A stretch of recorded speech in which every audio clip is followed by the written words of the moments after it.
America చరిత్రలో ఇలాంటి దృశ్యాలు వాళ్ళ ప్రజలు ఎప్పుడూ చూసి ఉంటారండి.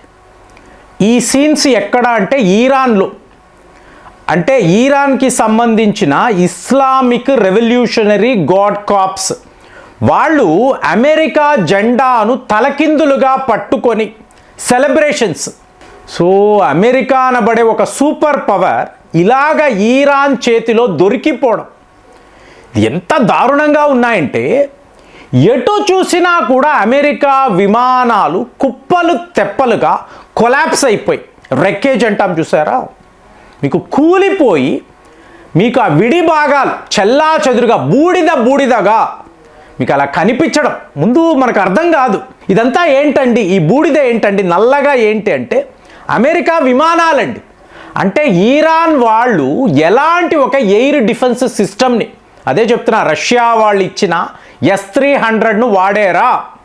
సో ఇది మనకు వచ్చే ప్రశ్న, డౌట్. ఎందుకంటే ఫస్ట్ F-35, తరువాత F-15 అన్నారు, F-16 అన్నారు. వీటినంతా వరుస పెట్టి ఈరాన్ వాళ్ళు ఇలా కూల్చేయడం అంటే యుద్ధములో ఎవరు గెలిచారు ఎవరు ఓడిపోయారు అనేది పక్కన పెట్టండి, కానీ అమెరికా ప్రైడ్ అని ఒకటి ఉంటుంది కదా, ప్రపంచంలో నంబర్ 1 కంట్రీ అని చెప్పుకుంటారు కదా, వాళ్ళు ఈరాన్ లాంటి ఒక చిన్న దేశము చేతిలో ఇలాంటి దెబ్బ ఊహించడానికే లేదండి.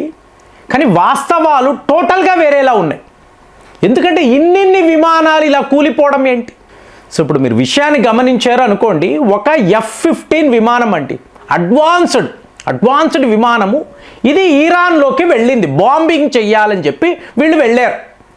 వెళ్ళినప్పుడు ఏమైంది, సడన్గా మీకు ఈరాన్ వైపు నుంచి ఒక మిసైల్ వెళ్ళి విమానాన్ని కొట్టింది. సో ఈ F-15 విమానం అలాగే కుప్ప కూలిపోయింది. ఇందులో 2 పైలట్లు ఉన్నారు. సో మీకు వీళ్ళు ఇజెక్ట్ అయిపోయి మీకు ఎగిరిపోయారు. సో ఇందులో ఒక పైలట్ను ఏదో ఒక రకంగా అమెరికా యొక్క ఎయిర్ ఫోర్స్ రెస్క్యూ చేయగలిగింది. ఇమీడియట్గా ఐడెంటిఫై చేశారు, వెళ్ళారు, రెస్క్యూ చేశారు. ఇంకొక పైలట్ ఉన్నాడు చూసారా, ఇతను ఏమైపోయాడో ఇవాళ వరకు ఎవరికీ తెలియడం లేదు. సో వెతుకుతూనే ఉన్నారు. ఇంతలో చూడండి, ఈరాన్ యొక్క ఈ ట్రైబల్స్ వాళ్ళు తుపాకులు పట్టుకొని ఈ పైలట్ గురించి వెతకడం. సో ఎక్కడ దొరుకుతాడా అని వెతుకుతున్నారు. ఇతని తలకు రివార్డు కూడా ఉందండి, చాలా పెద్ద మొత్తము ఈరాన్ ఇస్తాను అని చెప్పింది. దాంతో ఎక్కడికక్కడ బళ్ళు వేసుకొని ఈ పైలట్ను పట్టుకోవడానికి ఈరాన్ ప్రజలు మీకు వేట మొదలుపెట్టారు. సో ఇప్పుడు ఈ పైలట్ని కాపాడే తీరాలండి. ఎందుకు అంటే డొనాల్డ్ ట్రంప్ యొక్క అబద్ధాలు మీకు లిస్టు వేస్తాం కదా, రోజు లిస్టు వేస్తూ ఉంటాం. కానీ ఇప్పుడు ఏమైపోయింది, మీకు ఒక మెసేజ్ పెట్టాడు. ఈ మెసేజ్ అతని స్టైల్ ఒకటి ఉంటుంది కదండి, ఏదో తను ఒక హాలీవుడ్ హీరో లాగా, ఇండిపెండెన్స్ డే చిత్రంలో వచ్చే ప్రెసిడెంట్ లాగా ఊహించుకొని, నేను ఆర్డర్ చేశాను అమెరికా ఎయిర్ ఫోర్స్ వెళ్ళి ముందు మన పైలట్స్ను కాపాడండి అంటే, అమెరికా చరిత్రలో ఇలాంటి ఒక రెస్క్యూ ఆపరేషన్ ఎవరు చెయ్యలేదు, నా హయాంలో జరిగింది, మనం అద్భుతంగా ఈ పైలట్ను కాపాడం. ఏంటి, డే 1 కాపాడిన పైలట్ గురించి ఇంత గొప్పగా చెప్తున్నాడు. ఈ 2వ పైలట్ ఏమయ్యాడు మాట్లాడండి. సో అమెరికా ప్రజలు అబ్బా గ్రేట్, మా పైలట్స్ను కాపాడే, మరి 2వ వాడు ఏమయ్యాడు మాట్లాడు.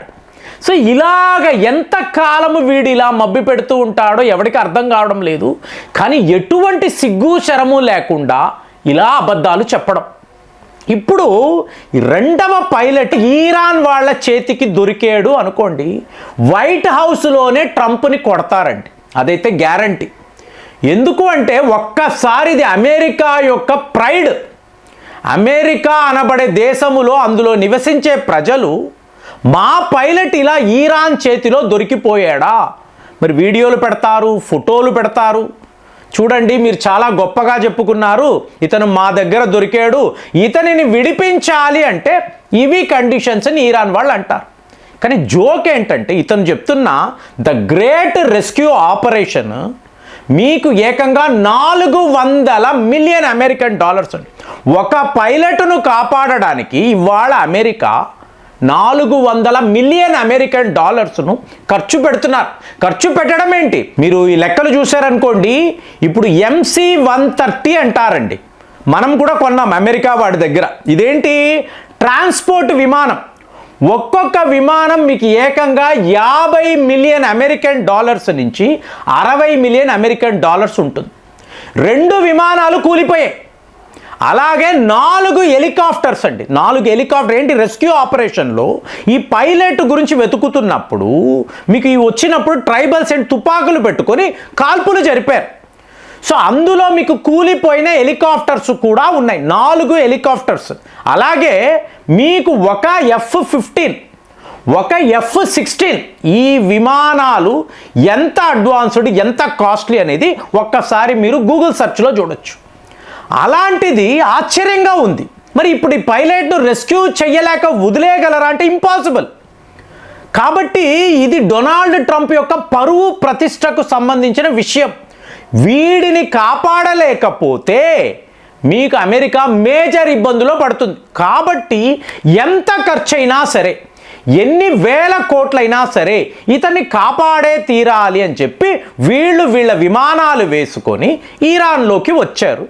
ఈరాన్ వాళ్ళు ఎలాగంతే దాడులు చెయ్యాలో అలా చేసుకుంటూ వెళ్ళారు. ఇప్పుడు ఫైనల్గా ఏమైంది, కొన్ని విమానాలు పడిపోయాయి కదండి. ఇప్పుడు ఒక విమానంలో తక్కిన వాళ్ళందరూ ఎక్కి ఈ విమానం చూడండి, ఈ విమానాల్లో వీళ్ళే బాంబులు పెట్టారు. ఈ హెలికాప్టర్స్లో బాంబులు పెట్టారు. ఎవరు, అమెరికా వాళ్ళ ఎయిర్ ఫోర్స్ వాళ్ళే.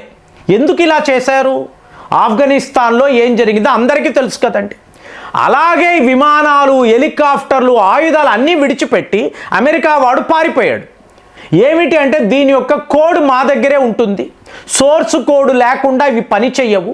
కాబట్టి ఆఫ్ఘనిస్తాన్ వాళ్ళు, తాలిబాన్ వాళ్ళు ఏమీ చెయ్యలేరు. ఇది జో బైడెన్ చెప్పిన కథ. కానీ అక్కడ రివర్స్ ఇంజనీరింగ్ చేసే మేధావులు, మీకు ఎక్స్పర్ట్స్ ఎంతమంది ఉంటారండి. ఇవాళ తాలిబాన్ వద్ద ఉండే ఆయుధాలంతా అమెరికా వాడు విడిచిపెట్టి వెళ్ళినదే. మరి అలాంటిది ఈరాన్ లాంటి దేశము, రివర్స్ ఇంజనీరింగ్లో మాస్టర్స్ వాళ్ళ వద్ద ఇన్ని హెలికాప్టర్లు, ఈ విమానాలు దొరికితే ఏమవుతుందండి? టోటల్గా డిజిటల్ సిగ్నేచర్ అంతా రష్యాకు వెళ్ళిపోతుంది, చైనాకు వెళ్ళిపోతుంది. వీళ్ళు ఎలాంటి టెక్నాలజీని వాడుతున్నారు, ఇందులో ఉండే పరికరాలేంటి, మొత్తము ప్రపంచానికి వీళ్ళు చెప్పేస్తారు. కాబట్టి వీళ్ళకు వీళ్ళే పేల్చేశారండి. ఇప్పుడు అడగొచ్చు, అమెరికా ఇంత ఖర్చు పెట్టిందంటే డొనాల్డ్ ట్రంప్ ఫ్యామిలీ ఖర్చు పెట్టిందా, లేదా వాళ్ళ యొక్క సెక్రటరీస్ ఖర్చు పెట్టారా? ప్రజల డబ్బు అండి, ట్యాక్స్ పేయర్స్ డబ్బు, ఎలాగైనా ఖర్చు పెడతారు. కానీ ఇక్కడ మీకు అసలు సిసలైన విషయం చెప్తున్నాను. ప్రతి ఒక్క దేశము వద్ద ప్రొటెక్షన్ మనీ తీసుకుంటాడు, నేను నిన్ను కాపాడుతాను అంటాడు. అమెరికా వాడు ఈ పని చెయ్యడు. వరల్డ్కి తెలిసింది, ట్రంప్ గారి పుణ్యము అమెరికా పరువు బజారుకు వచ్చిందంటే.